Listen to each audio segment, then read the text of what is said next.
जय हिंद दोस्तों, स्वागत करता हूं आपका Edu36 के इस ऑनलाइन प्लेटफॉर्म में छत्तीसगढ़ पुलिस भर्ती परीक्षा 2024। जैसे कि अभी हम छत्तीसगढ़ पढ़ रहे हैं और आज हमारा चौथा दिन है। चौथा दिन क्या पढ़ने वाले हैं? छत्तीसगढ़ की भूगर्भिक संरचना या बनावट। छत्तीसगढ़ की भूगर्भिक संरचना। भूगर्भिक शब्द अपने आप में देख के क्या लग रहा है? बहुत टफ है। और यकीन मानिए आज के बाद आपको भूगर्भिक संरचना के बारे में कहीं से कभी भी पढ़ने की जरूरत नहीं पड़ेगी। कभी भी आपको पढ़ने की जरूरत नहीं पड़ेगी। एक बार पढ़ेंगे आज, उसके बाद से आपको हमेशा याद रहेगा। ये गारंटी आज की हमारी है। और ये टॉपिक भी बहुत इंपॉर्टेंट है। ये टॉपिक इंपॉर्टेंट क्यों है इसके बारे में देखिए। ये अपने आप में 3 टॉपिक को समाहित करता है। कौन कौन से? एक तो भूगर्भिक संरचना के बारे में आपको पता चलेगा, पहली चीज़। दूसरा, अगर आप भूगर्भिक संरचना को पढ़ लेते हैं तो खनिज टॉपिक भी आपका लगभग रेडी हो जाता है। इसके अलावा अगर आप भूगर्भिक संरचना को पढ़ लेते हैं तो आपका मिट्टी भी रेडी हो जाता है। कौन सा? मिट्टी वाला टॉपिक भी रेडी हो जाता है। को तो भूगर्भिक संरचना पढ़ने से आपके 3 टॉपिक कंप्लीट होते हैं। तो चलिए इस क्लास की शानदार शुरुआत करते हैं। शुरुआत कर दें? नहीं करेंगे अभी हम शुरुआत। क्यों? क्योंकि हम पुरानी चीज़ों को भूल जाएंगे। तो हमें नई चीज़ें सीखनी है, लेकिन पुरानी चीज़ों को मैं आपको भूलने नहीं दूंगा, ये मेरी गारंटी है। चलिए, पहले लास्ट क्लास में हमने क्या क्या देखा था? क्या देखा था? तो हमने पहले विस्तार की बात की थी कि छत्तीसगढ़ का विस्तार कहाँ से कहाँ तक है, पहली बात। दूसरा हमने क्या देखा था? छत्तीसगढ़ में जो रेखाएं हैं वो रेखाएं कहाँ से कहाँ तक गुजरती हैं, कौन कौन सी रेखाएं गुजरती हैं, ठीक है। उसके बाद तीसरा हमने 2012 में जो जिले गठित हुए उनके बारे में और 2007 में जो जिले गठित हुए उनके बारे में हमने देखा।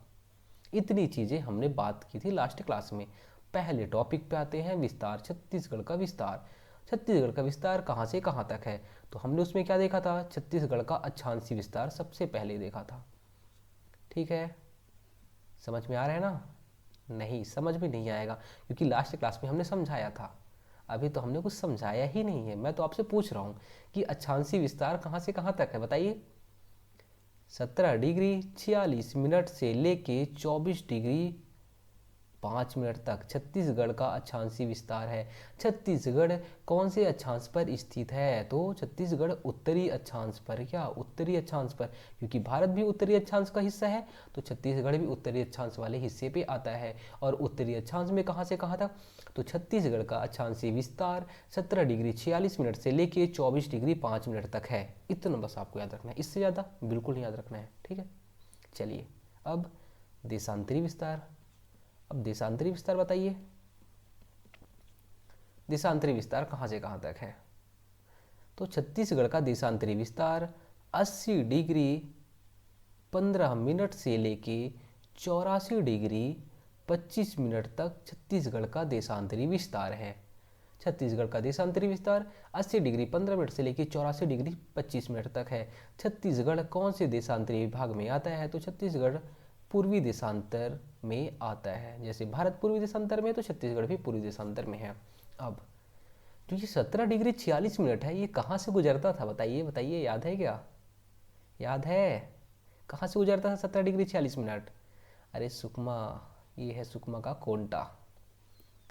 17 डिग्री 46 मिनट यहाँ पे है, 17 डिग्री 46 मिनट। फिर आप 18 19 20 ऐसे करते जाएंगे तो जो बलरामपुर वाला एरिया है, बलरामपुर का रामानुजगंज तहसील, ये कहाँ पे आता है? 24 डिग्री 5 मिनट। तो छत्तीसगढ़ का विस्तार कहाँ से कहाँ तक? 17 डिग्री 46 मिनट उत्तरी अक्षांश से लेके 24 डिग्री 5 मिनट उत्तरी अक्षांश तक है, ठीक है। उसके बाद देशांतरी की बात करते हैं। देशांतर पूर्वी देशांतर में आता है। कहाँ से कहाँ तक? तो 80 डिग्री 15 मिनट। कहाँ? बीजापुर। बीजापुर का भोपालपट्टनम 80 डिग्री 15 मिनट से लेके 84 डिग्री 25 मिनट तक। कहाँ? जसपुर वाले एरिया में, है ना। तो 80 डिग्री 15 मिनट से 84 डिग्री 25 मिनट तक देशांतरी विस्तार है छत्तीसगढ़ का। इतनी चीज़ें रेडी हो गई। उसके बाद हमें क्या करना था? रेखाएं। रेखाएं, पहले कर्क रेखा। कर्क रेखा कौन कौन से जिलों से होकर गुजरती है? तो आप बोलोगे किसके? मनेन्द्रगढ़, चिरमिरी, भरतपुर, सूरजपुर और कोरिया और बलरामपुर, 4 जिलों से होकर गुजरती है। कितने जिलों से? 4 जिलों से होकर गुजरती है। कौन कौन से? मनेन्द्रगढ़, चिरमिरी, भरतपुर, ये फिर ये कोरिया हो गया, फिर ये सूरजपुर हो गया, फिर ये बलरामपुर हो गया। 4 जिलों से होकर गुजर गई। चारों जिलों के नाम आपको याद रहने चाहिए। अगर कर्करेखा का नाम आए तो छत्तीसगढ़ के कौन कौन से जिलों से होकर गुजरती है याद होना चाहिए। कौन कौन से, फिर से बताइए। मनेन्द्रगढ़, चिरमिरी, भरतपुर, उसके बाद कोरिया, फिर सूरजपुर, फिर बलरामपुर। चारों जिलों याद हो गए। चलिए आगे आते हैं। IST रेखा कौन कौन से जिलों से होकर गुजरती है? तो कितने जिलों से होकर गुजरती है? 8 जिलों से होकर गुजरती है। अब कौन कौन से जिले से होकर गुजरती है बताइए, याद करिए, याद करिए, कोशिश करिए याद करने की। लास्ट क्लास में हमने सब देखा है। अब चलिए देखते हैं कहाँ कहाँ पे। सूरजपुर, उसके बाद कोरिया जाता है, फिर मनेन्द्रगढ़, चिरमिरी, भरतपुर जाता है, कोरबा, कोरबा के बाद जांजगीर चांपा, जांजगीर चांपा के बाद ये बलौदा बाजार, बलौदा बाजार के बाद महासमुंद, और महासमुंद के बाद में किसमें? गरियाबंद। कितने? 8 जिले। फिर से एक बार, सबसे पहले किसमें? सूरजपुर में, सूरजपुर, फिर कोरिया, याद रखिएगा सूरजपुर, कोरिया, फिर मनेन्द्रगढ़, चिरमिरी, भरतपुर। 3 जिले ये आपको एक साथ याद रखने हैं। उसके बाद कोरबा और जांजगीर चांपा, ये दोनों जिलों को एक साथ आप याद रखेंगे। कितने हो गए? 3, 2, 5 जिले हो गए। फिर उसके बाद बलौदा बाजार, महासमुंद और गरियाबंद, ये 3 जिले एक साथ हो गए। कुल कितने जिले हो गए? 3, 2, 5, 3, 8 जिले हो गए। 8 जिलों से IST रेखा गुजरती है। IST रेखा कितने डिग्री को बोलते हैं? तो 82 डिग्री, 82.5 डिग्री है ना, 82 डिग्री और आधा मिनट, तो 82.5 डिग्री को हम लोग IST रेखा बोलते हैं। IST रेखा भारत के कितने जिलों से, सॉरी छत्तीसगढ़ के कितने जिलों से होकर गुजरती है? तो कितने जिलों से होकर गुजरती है? 8 जिलों से होकर गुजरती है। सारे जिलों के नाम आपको याद होने चाहिए। चलिए उसके बाद 2007 और 2012 में जो जिलों का गठन हुआ उसको देखते हैं। अब बताइए 2012 की बात करिए। पहले 2012 याद करिए। 2012 में कौन कौन से जिलों का गठन हुआ? क्या आपको ट्रिक याद है? नहीं याद है, कोई बात नहीं। सुबल, बलौसु, है ना, बलौसु, को, बाग मुबे, है ना, बाग मुबे, ये हमारा ट्रिक था। इतने बने हैं 2012 में। कब? 1 जनवरी 2012 में इतने जिले बने हैं। अब बताइए, सू से सुकमा, बल से बलरामपुर, बलौ से बलौदाबाजार, सू से सूरजपुर, को से कोंडागांव, बा से बालोद, गा से गरियाबंद, मू से मुंगेली और बे से बेमेतरा। कितने जिले? 9 जिले बने गए। कब? 2012 में। अब 2007 की बात करते हैं। 2007 में 2 जिले बनते हैं। कौन कौन से? नारायणपुर और बीजापुर, नारायणपुर और बीजापुर, नारायणपुर ये है, बीजापुर ये है। ये 2 जिले बनते हैं। कब? 1 मई 2007 को, नारायणपुर और बीजापुर। इतनी चीज़ें हमने लास्ट क्लास में बात की थी। सारी चीज़ें आपको याद होनी चाहिए। याद नहीं है, याद करिए। चलिए आगे बढ़ते हैं। आज का हमारा टॉपिक छत्तीसगढ़ का भूगर्भिक बनावट, भूगर्भिक बनावट। चलिए, भूगर्भिक बनावट। क्या हम छत्तीसगढ़ की भूगर्भिक बनावट को पहले देखें? बिल्कुल नहीं देखेंगे। क्यों? क्योंकि आपके पल्ले नहीं पड़ेगा। आज तक आपने क्या देखा? सीधा छत्तीसगढ़ की भूगर्भिक बनावट को पहले देखा और पढ़ लिया। किसी ने पढ़ा दिया भूगर्भिक बनावट, यहाँ पे ये है, यहाँ पे ये है, रट लिया। कभी याद नहीं होगा। आप अब भी याद हो जाएगा, लेकिन आप फिर से कल भूल जाओगे। लेकिन मैं जो याद कराऊंगा आपको हमेशा याद रहेगा। थोड़ा सा टाइम मैं जरूर लूँगा आपसे। पहले जो पूरा ब्रह्मांड था, उसके जो पिंड थे, पिंड किसे बोलते हैं? जैसे ये ग्रह हो गया, चट्टानें हो गई, सारी चीज़ें, सूर्य हो गया, है ना, जितने ग्रह हो गए, उपग्रह हो गए, सारी चीज़ें पिंड में आती हैं। सारे पिंड ऐसे थे, फैले हुए थे। धीरे धीरे एक बिंदु पर सारे पिंड एकत्रित होते हैं, क्योंकि गुरुत्वाकर्षण का नियम क्या होता है? सारी जो बड़ी चीज़ें रहती हैं, पावरफुल चीज़ें रहती हैं, वो छोटी चीज़ों को अट्रैक्ट करती हैं। ऐसे हुआ कि ये सिकुड़ता गया और एक बिंदु पर केंद्रित हो गया। एक बिंदु पर जब कोई चीज़ केंद्रित हो जाती है तो सीधी सी बात है कि दाब बढ़ जाता है। और आप जैसे कि अगर मान लीजिए बॉल है, आपने टेनिस बॉल लिया, टेनिस बॉल को दबाइए, जब दबाएंगे आप तो क्या होगा? हाँ, दाब बढ़ता है, दाब बढ़ता है, वैसे ही जब यहाँ पे दाब बढ़ा और ताप बढ़ जाता है तो विस्फोट हो जाता है। उस विस्फोट के सिद्धांत को क्या बोलते हैं? महाविस्फोट का सिद्धांत बोलते हैं। उस थ्योरी को किसने दिया? जॉर्ज लेमेंतियर ने दिया था। विश्व भूगोल में ही हमने पढ़ा है। तो जब महाविस्फोट का सिद्धांत होता है तो जितने पिंड रहते हैं सारे पिंड फैल जाते हैं, सारे पिंड फैल जाते हैं। तो उनमें से एक पिंड है, कौन सा? पृथ्वी। ये पृथ्वी है। अब बताइए, जब विस्फोट हुआ था तो कहीं ना कहीं ये यहाँ पे ताप ज़्यादा रहा होगा। तो जब पृथ्वी बना था, जब विस्फोट के बाद, तो यहाँ पे क्या था? आग का गोला था। ये केवल आग का गोला था और कुछ नहीं था। फिर उसके बाद कहानी क्या होती है? वायुमंडल में हाइड्रोजन और ऑक्सीजन, हाइड्रोजन और ऑक्सीजन आपने नाम सुना होगा, है ना? तो हाइड्रोजन और ऑक्सीजन गैस मिलते हैं और क्या बनाते हैं? पानी, H2O। इसी के फलस्वरूप जो यहाँ पे जो चीज़ें, जो आग, मतलब जो आग रहता है, जो तपती रहती है, यहाँ पे जो आग का गोला रहता है, तो ऊपरी जो सरफेस रहती है, ऊपरी सरफेस में इसकी बात कर रहा हूँ, पृथ्वी का एकदम ऊपरी वाला हिस्सा जहाँ पे हम लोग हैं आजकल, तो उस एरिया में, ये वाला एरिया जो रहता है, यहाँ पे बारिश होती है और ठंडा हो जाता है। ठंडा हो जाता है तो देखिए, इसीलिए हम लोग आज जिंदा हैं, केवल इसी वजह से। चलिए, ये कहानी तो बाहर की है। अंदर में है, अंदर में जस्ट अपोजिट है, आज भी वहाँ पे आग का गोला है। कहाँ पे? जिसे हम क्रोड बोलते हैं। जो पृथ्वी के अगर आप अंदर जाएंगे तो आपको क्या मिलेगा? आग का गोला मिलेगा। इसे हम बोलते हैं क्रोड। हम ये पढ़ क्यों रहे हैं? तो ये सब पढ़ने का पर्पस ये है कि अभी तो हमारा पृथ्वी बना नहीं है। पृथ्वी कईयों अरब वर्ष पूर्व से बना है। तो कईयों अरब वर्ष पूर्व से बना है तो चीज़ें थोड़ी थोड़ी थोड़ी थोड़ी चेंज हो रही हैं, अभी भी चेंज हो रही हैं, आपको पता नहीं चलेगा। लेकिन चेंज जब कईयों अरब वर्ष हो जाते हैं तो चेंज होते रहते हैं, वो दिखता है अरबों वर्षों में। ऐसे ही होता है। यहाँ पे क्या है? विस्फोट होता है। क्यों विस्फोट होगा? क्योंकि यहाँ पे टेम्परेचर बहुत ज़्यादा है। टेम्परेचर बहुत ज़्यादा है तो विस्फोट होता रहता है। आपको आज भी विस्फोट दिखता होगा। कहाँ पे? आपने हवाई द्वीप नाम सुना होगा, बैरन द्वीप नाम सुना होगा। बहुत सारी जगह पे आज भी ज्वालामुखी विस्फोट होते रहते हैं। पता है? नाम सुना है? नहीं सुना है तो आप सुन लीजिएगा। कहाँ पे? हवाई द्वीप और बैरन द्वीप। ऐसी बहुत सारे, सिसिली द्वीप है, माउंट एकांकुआ, ऐसे करके बहुत सारे द्वीप हैं जहाँ पे आज भी बहुत सारे पर्वतों में, द्वीपों में आज भी ज्वालामुखी विस्फोट होते रहते हैं। जब ज्वालामुखी विस्फोट होता है तो जो अंदर का मैग्मा और लावा है, अब हमारे काम की बात है ना, ध्यान से सुनिएगा। जो अंदर का मैग्मा और लावा है, जो पृथ्वी के अंदर का क्रोड वाले भाग का मैग्मा और लावा है, वो विस्फोट हुआ तो कहाँ जाता है? बाहर आ जाता है, ये सरफेस पे आ जाता है जहाँ पे हम लोग हैं। फिर ये तो ये क्या होता है? मैग्मा और लावा जब बाहर आता है तो ये जब ठंडा हो जाता है, मैग्मा और लावा, यहाँ पे तो क्या है? आग का गोला है, आग है पूरा, और पिघले रूप में पूरा पिघला हुआ है। जब ये बाहर में आता है तो ये ठंडा हो जाता है। ठंडा हो जाता है तो ये क्या बन जाता है? चट्टान बन जाता है। और इसी चट्टान को बोलते हैं आर्कियन सेल समूह। क्या बोलते हैं? आर्कियन सेल समूह। अब मैं अगर आपसे पूछूं कि आर्कियन सेल समूह का निर्माण कैसे होता है तो आप क्या बताओगे? तप्त मैग्मा और लावा के निकलने से, ज्वालामुखी विस्फोट होने से, तप्त मैग्मा और लावा के बनने से आर्कियन सेल समूह का निर्माण होता है। आया समझ में?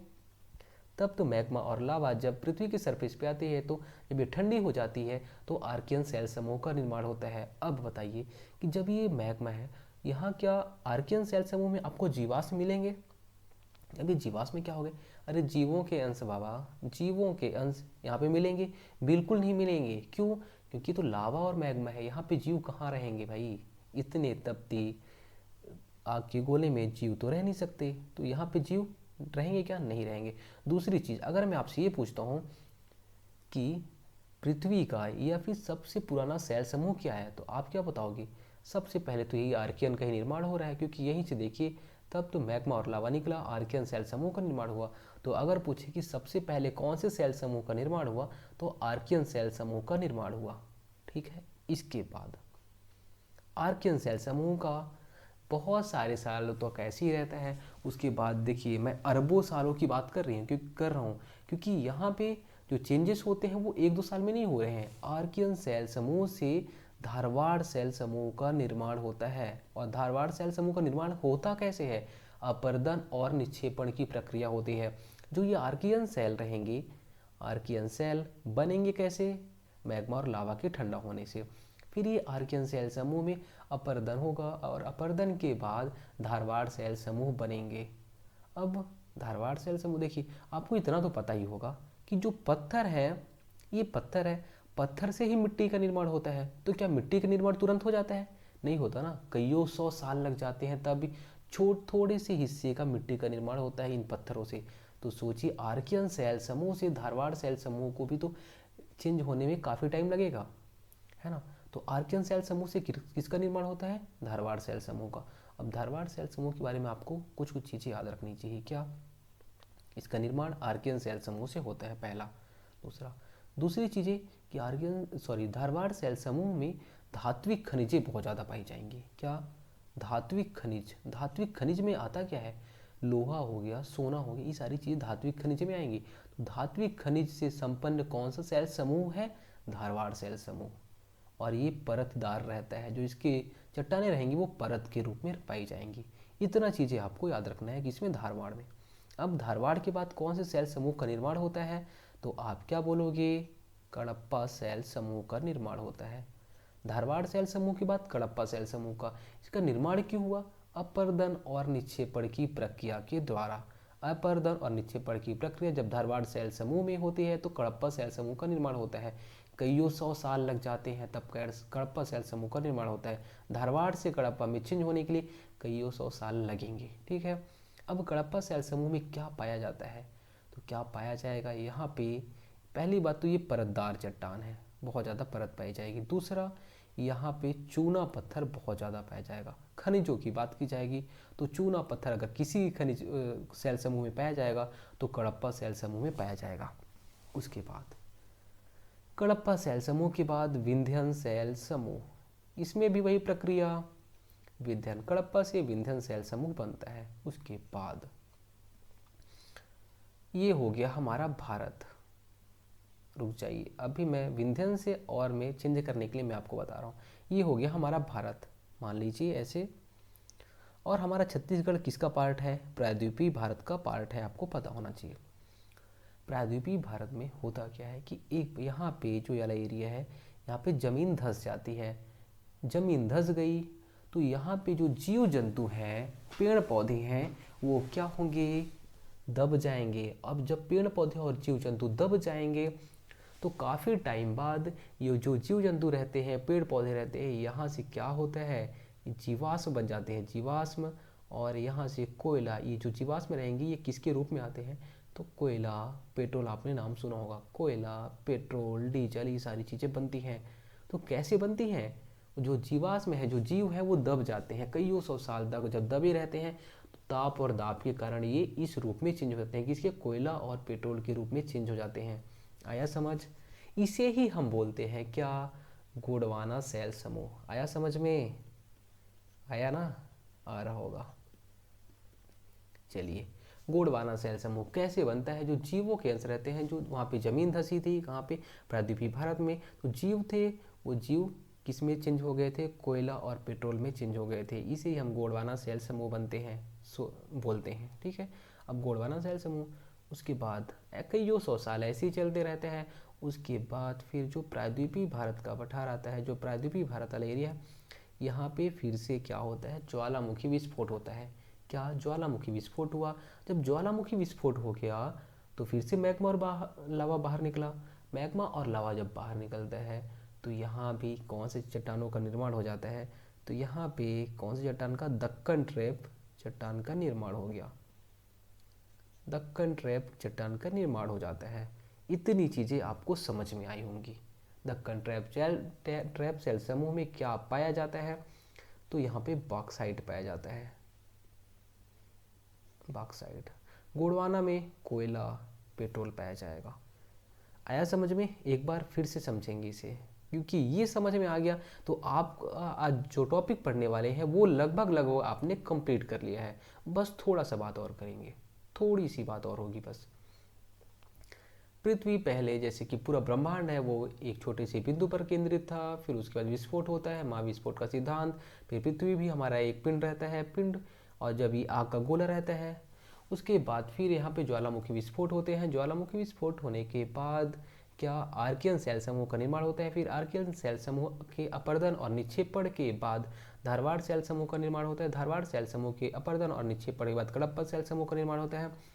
कडप्पा सेल समूह के अपरदन और निक्षेपण के बाद विंध्यन सेल समूह का निर्माण होता है। विंध्यन के बाद प्रायद्वीपीय भारत में जमीन धंस जाती है जब जमीन, तो जो जीव रहते हैं वो दब जाते हैं और गोंडवाना सेल समूह का निर्माण हो जाता है।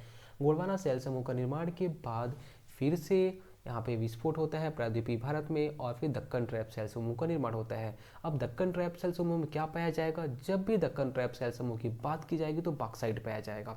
उसके बाद जब गोंडवाना सेल समूह की बात की जाएगी, जहाँ भी बात की जाएगी वहाँ पे कोयला और पेट्रोल पाया जाएगा। खनिज चैप्टर भी हमारा रेडी हो रहा है, याद रखिएगा। और जब कडप्पा की बात की जाएगी तो चूना पत्थर पाया जाएगा। जब धारवाड़ सेल समूह की बात की जाएगी तो धात्विक खनिजें पाई जाएंगी, लोहा, सोना, ये सारी चीज़ें। अब आगे बढ़ते हैं। आगे अब आज के हमारे टॉपिक पे आते हैं। हमारा छत्तीसगढ़ है। आपको छत्तीसगढ़ दिख रहा होगा। अब छत्तीसगढ़ छत्तीसगढ़ की भूगर्भिक बनावट समझे। चलिए, आर्कियन सेल समूह। सबसे पहले आर्कियन सेल समूह हमने देखा। सबसे पुराना सेल समूह आर्कियन सेल समूह छत्तीसगढ़ में कहाँ पाया जाता है, तो ये संपूर्ण छत्तीसगढ़ में पाया जाएगा। कहाँ पे, संपूर्ण छत्तीसगढ़ में पाया जाएगा। सबसे प्राचीन है ये, पता ही है आपको। उसके बाद छत्तीसगढ़ में सबसे ज़्यादा एरिया पर, सबसे ज़्यादा क्षेत्र पर, सर्वाधिक क्षेत्र पर कौन सा सेल समूह पाया जाएगा, तो आर्कियन सेल समूह पाया जाएगा। छत्तीसगढ़ के लगभग सभी क्षेत्रों में, लगभग सभी क्षेत्र में सेल समूह पाया जाता है। कौन सा, आर्कियन सेल समूह, सर्वाधिक क्षेत्र में और लगभग सभी क्षेत्र में। ऐसा नहीं है कि ये यहाँ पे पाया जाएगा, यहाँ पे नहीं, लगभग सभी क्षेत्रों में पाया जाएगा, है ना। उसके बाद इतना आर्कियन सेल समूह के बारे में आपको इतना याद रखना है। और इसमें आपने और क्या देखा था कि क्या इसमें जीवाश्म पाए जाएंगे, जीवाश्म नहीं पाए जाएंगे, क्योंकि इसमें किससे बना हुआ है आर्कियन सेल समूह, मैग्मा और लावा से बना हुआ है, इसलिए इसमें जीवाश्म नहीं पाए जाएंगे। अब आगे, आर्कियन बदला किसमें, धारवाड़ में बदला, धारवाड़ में बदला। तो सर्वाधिक क्षेत्र में पाया जाता है, आपको याद रखना है ना। आर्कियन सर्वाधिक क्षेत्र में पाया जाएगा, छत्तीसगढ़ के सभी क्षेत्र में और लगभग सबसे ज़्यादा क्षेत्र में यही पाया जाएगा, आर्कियन। अब धारवाड़, धारवाड़ कौन कौन से क्षेत्र में पाया जाता है छत्तीसगढ़ के, कहाँ कहाँ पे पाया जाता है। अब देखिएगा, ध्यान से देखिएगा कहाँ कहाँ पे पाया जाएगा। पहला, चिल्फी घाटी वाला क्षेत्र, चिल्फी घाटी क्षेत्र में धारवाड़ सेल समूह पाया जाएगा। दूसरा, आपने बलौदा बाजार नाम सुना होगा, कसडोल, कसडोल का भी नाम सुना होगा, सोना खान, सोना खान भी नाम सुना होगा, सोना खान है ना, ये जो बलौदा बाजार में है। वीर नारायण सिंह का नाम भी सुना होगा आपने। यहाँ पे क्या है, सोने की खान, सोना खां। तो क्या पाया जाएगा, सोने की खान। मैंने क्या बोला, धारवाड़ में सोना पाया जाएगा, धारवाड़ में सोना पाया जाएगा, है ना। उसके बाद और कहाँ धारवाड़ सेल समूह पाया जाएगा, मोहिला, मानपुर, अम्बागढ़, चौकी के क्षेत्र में। उसके अलावा दल्ली, राजहरा, बालोद में धारवाड़ सेल समूह का विस्तार है। उसके अलावा कांकेर के रावघाट एरिया में धारवाड़ सेल समूह का विस्तार है। उसके अलावा बस्तर में भी है थोड़ा बहुत, दंतेवाड़ा में भी है थोड़ा बहुत। अब बताइए, धारवाड़ सेल समूह कहाँ कहाँ आपको दिख रहा है। लोकेशन मैंने आपको इसीलिए बताया था पहले जब आप पढ़ा रहा था मैं आपको, कि जितने ज़िले हैं इनका लोकेशन आप याद रखिए, चीज़ें बहुत इजली आपको याद हो जाएंगी। अब बताइए, चिल्फी घाटी से, चिल्फी घाटी क्षेत्र में, चिल्फी घाटी अभी जब हम लोग पर्वत पढ़ेंगे तो समझ में आएगा। चिल्फी घाटी क्षेत्र, तो ये वाले एरिया में धारवाड़ सेल समूह पाया जाएगा, है ना। बलौदा बाजार, कसडोल वाला एरिया है, वहाँ पे धारवाड़ सेल समूह पाया जाएगा। और मोहिला, मानपुर, अम्बागढ़, चौकी, दल्ली, राजहरा, कांकेर का रावघाट वाला एरिया और ये दंतेवाड़ा और बस्तर, इन क्षेत्रों पर क्या पाया जाएगा, धारवाड़ सेल समूह पाया जाएगा। और धारवाड़ सेल समूह पाया गया मतलब कहीं ना कहीं यहाँ पे लोहा, सोना, ये चीज़ें पाई जाएंगी। ठीक है, इतना ही बस आपको याद रखना है धारवाड़ सेल समूह के बारे में। उसके बाद धारवाड़ के बाद क्या बना था, तो आप क्या बोलोगे, कडप्पा बना था। क्या, कडप्पा। कडप्पा कहाँ कहाँ पे पाया जाएगा? अब बताइए कडप्पा कहाँ पाया जाएगा? तो मैं आपको बताता हूँ, ये हो गया यहाँ से यहाँ तक, ये वाला एरिया, लगभग ये जो वाला एरिया है, बीच वाला जो एरिया आपको दिख रहा है यहाँ पे ये बीच वाला एरिया, इस एरिया में क्या पाया जाएगा? तो आप बोलोगे कडप्पा सेल समूह पाया जाएगा। अगर मैं आपसे पूछूं, अब मैं अगर आपसे पूछूं कि रायपुर में क्या पाया जाएगा, आपको पता होना चाहिए रायपुर है कहाँ पर। और मैंने क्या बोला कि इस एरिया में जो बीच वाला एरिया है, यहाँ पे कडप्पा सेल समूह पाया जाएगा। और कडप्पा सेल समूह मतलब सीधी सी बात है कि रायपुर में चूना पत्थर पाया जाएगा। अगर मैं आपसे पूछूं कि बलौदा बाजार में क्या पाया जाएगा, आप क्या बोलोगे? बलौदा बाजार में देखो, पहला तो यहाँ पे क्या पाया गया था, धारवाड़ सेल समूह, तो यहाँ पे सोना भी पाया जा सकता है, लेकिन इसके अलावा ये बीच में तो आता ही है, तो यहाँ पे चूना पत्थर भी पाया जाएगा। ठीक है। अगर मैं आपसे पूछूं कि दुर्ग में क्या पाया जाएगा, तो आप बोलोगे चूना पत्थर पाया जाता है, क्योंकि कडप्पा सेल समूह है। अगर मैं आपसे पूछूं बेमेतरा में क्या पाया जाएगा, तो आप बोलोगे चूना पत्थर पाया जाएगा। समझ में आया मैं क्या बोल रहा हूँ आपको? बीच में अगर जो बीच वाले जो जिले हैं, छत्तीसगढ़ का महानदी बेसिन वाला जो एरिया है, यहाँ पे जब भी बात होगी तो क्या पाया जाएगा? कडप्पा सेल समूह या चूना पत्थर। कडप्पा सेल समूह पाया गया मतलब चूना पत्थर पाया जाएगा यहाँ पे। ठीक है, समझ में आया? चलिए अब आगे चलते हैं। कडप्पा के बाद विंध्यन पे आते हैं, है ना। विंध्यन, अब विंध्यन हमारे छत्तीसगढ़ में इस सेल समूह का कोई पता नहीं है। हमारे छत्तीसगढ़ में बहुत ही कम पाया जाता है, ना कि बराबर पाया जाता है, तो ये हमारे काम का है ही नहीं, इसे हम करते हैं बाय बाय। अब विंध्यन के बाद हमने क्या देखा था? गोंडवाना। आ जाइए गोंडवाना जी, आ जाइए, ये हैं गोंडवाना जी। अब गोंडवाना जी क्या बोलते हैं कि हम तो दबे थे, कोयला और क्या बन गए? पेट्रोल बन गए। अब ये गोंडवाना साहब कहाँ पाए जाएंगे बताइए? तो छत्तीसगढ़ का जो आपको उत्तरी हिस्सा दिख रहा है, ये वाला एरिया, यहाँ पे गोंडवाना सेल समूह पाया जाएगा। छत्तीसगढ़ का उत्तरी एरिया में गोंडवाना सेल समूह पाया जाएगा। गोंडवाना सेल समूह पाया गया मतलब कहीं ना कहीं कोयला पाया जाएगा। तो आपको पता होगा कि छत्तीसगढ़ के उत्तरी क्षेत्र पर बहुत ज़्यादा कोयला पाया जाता है। अब तो आपको याद हो रहा होगा, याद नहीं समझ में आ रहा होगा। और समझ में आ रहा है मतलब चीज़ें अब आप भूलेंगे नहीं कभी। उसके बाद गोंडवाना सेल समूह कहाँ कहाँ पे पाया जाएगा, याद आया ना आपको? कहाँ कहाँ पे? छत्तीसगढ़ के उत्तरी क्षेत्र पर गोंडवाना सेल समूह का विस्तार है। उसके बाद लास्ट में है क्या? दक्कन ट्रैप, दक्कन ट्रैप सेल समूह, ये कहाँ पे पाया जाता है? तो दक्कन ट्रैप सेल समूह में क्या होता है? बॉक्साइट का निर्माण होता है, बॉक्साइट खनिज पाया जाता है। लेकिन जो मैग्मा और लावा रहते हैं वो बेसाल्ट युक्त मैग्मा और लावा रहते हैं। कौन से? बेसाल्ट युक्त मैग्मा और लावा रहते हैं। इसी से बनता क्या है? क्या बनता है? बॉक्साइट बनता है। और बॉक्साइट, क्या बॉक्साइट बनता है। अब अगर मैं आपसे पूछूं कि दक्कन ट्रैप सेल समूह का निर्माण छत्तीसगढ़ के किस क्षेत्र पर है, तो आप क्या नाम बोलोगे? जसपुर वाला जो एरिया आ रहा है यहाँ पे, जसपुर वाला एरिया, या फिर छत्तीसगढ़ का उत्तर पूर्वी क्षेत्र जो है, वहाँ पे दक्कन ट्रैप सेल समूह का निर्माण है। ये वाला एरिया, ऐसे आप इसे साइन दे सकते हैं, ये ऐसे साइन दे सकते हैं। तो दक्कन ट्रैप सेल समूह बॉक्साइट पाया जाएगा। गोंडवाना सेल समूह कोयला पाया गया, है ना। और ये जो अपना धारवाड़ था, धारवाड़ में क्या? लोहा सोना पाया गया। कडप्पा में चूना पत्थर पाया गया। और बाकी जो एरिया दिख रहा है आपको, जहाँ जहाँ पे खाली दिख रहा है, चुपचाप आर्कियन सेल समूह को यहाँ पे भर दीजिए। ये हो गया आर्कियन सेल समूह। अभी तक आपको डाउट होगा कि आर्कियन जब सब जगह है तो कहाँ कहाँ है, तो ये देखिए जहाँ जहाँ पे खाली दिख रहा है हर जगह आर्कियन सेल समूह को डाल दीजिए। बस हो गया हमारा छत्तीसगढ़ की भूगर्भिक संरचना कंप्लीट। आया समझ में? चलिए एक बार इसे फिर से पढ़ेंगे, क्योंकि चीज़ों को पढ़ना और याद करना उतना ही ज़्यादा ज़रूरी है ना, जितना हमें समझना है, और क्वेश्चन कभी इससे बाहर ना जाए। चलिए सबसे पहले चिल्फी घाटी। आर्कियन तो पूरे छत्तीसगढ़ में पाया जाता है, तो आर्कियन के बाद हम धारवाड़ पढ़ेंगे। और धारवाड़ कहाँ पे पाया जाएगा? धारवाड़ सेल समूह कहाँ पे पाया जाएगा? चिल्फी घाटी। और ये हो गया बलौदा बाजार वाले एरिया, ये हो गया मोहिला मानपुर, अम्बागढ़ चौकी, दल्ली राजहरा, और उसके अलावा कांकेर राव घाट माइंस, और कांकेर राव घाट हो गया। उसके बाद बस्तर हो गया, और ये हो गया दंतेवाड़ा। इस एरिया पर क्या पाया जाएगा? धारवाड़ शैल समूह पाया जाएगा। धारवाड़ शैल समूह पाया गया मतलब लोहा पाया जाएगा। ठीक है। उसके बाद धारवाड़ के बाद आता है कडप्पा। कडप्पा, अब बताइए कडप्पा कहाँ पे? कडप्पा मैंने आपको बताया, जो भी बीच वाला एरिया दिख रहा है, यहाँ पे यहाँ पे यहाँ पे कडप्पा पाया जाएगा। कडप्पा शैल समूह, कडप्पा शैल समूह पाया गया मतलब कहीं ना कहीं चूना पत्थर पाया जाएगा।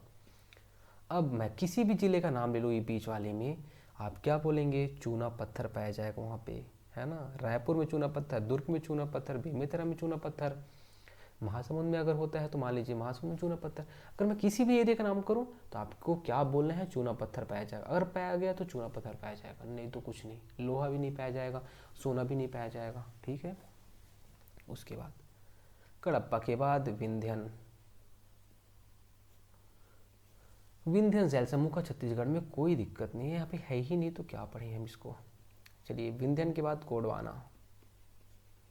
अब गोंडवाना, गोंडवाना कहाँ पे? छत्तीसगढ़ के उत्तर में। छत्तीसगढ़ के उत्तर में जो भी यहाँ पे जिले दिख रहे हैं सारी जगह गोंडवाना, गोंडवाना शैल समूह का विस्तार है। तो सीधी सी बात है, यहाँ पे क्या पाया जाएगा? कोयला पाया जाएगा।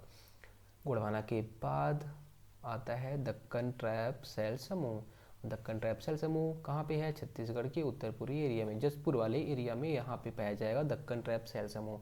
और यहाँ पे है किसका भंडार? बॉक्साइट का। बॉक्साइट बहुत ज़्यादा पाया जाता है। बॉक्साइट किसका? इसका है एल्यूमिनियम का। ठीक है। उसके बाद बाकी जो एरिया है ये बचा किसका? आर्कियन शैल समूह। आर्कियन की जो चट्टानें हैं यहाँ पे पाई जाएंगी। दोस्तों, उम्मीद करता हूँ आज क्लास आपको समझ आई होगी। ऐसे ही हमें आसान शब्दों में चीज़ों को सीखना है। देखिए, दिमाग पर बोझ डालेंगे तो वो हमारे लिए हानिकारक है, क्योंकि हम चीज़ों को भूल जाते हैं। और सीधी सी बात है, एग्ज़ाम हॉल में हमारे दिमाग में बहुत ज़्यादा प्रेशर रहता है। आप चीज़ों को अभी अगर प्रेशर डाल के याद करेंगे तो हो सकता है याद भी हो जाए, लेकिन उस प्रेशर में भूल जाएगा जब आप एग्ज़ाम हॉल में रहेंगे तो। लेकिन ये चीज़ें अगर आप ऐसे पढ़ेंगे तो आपको कभी नहीं भूलेगा। अगर आप भूलने की कोशिश भी करेंगे तो भी नहीं भूलेगा। दोस्तों, उम्मीद करता हूँ आज की क्लास आपको अच्छी लगी होगी। अगर क्लास अच्छी लगती है तो अपने दोस्तों तक शेयर जरूर करें। धन्यवाद।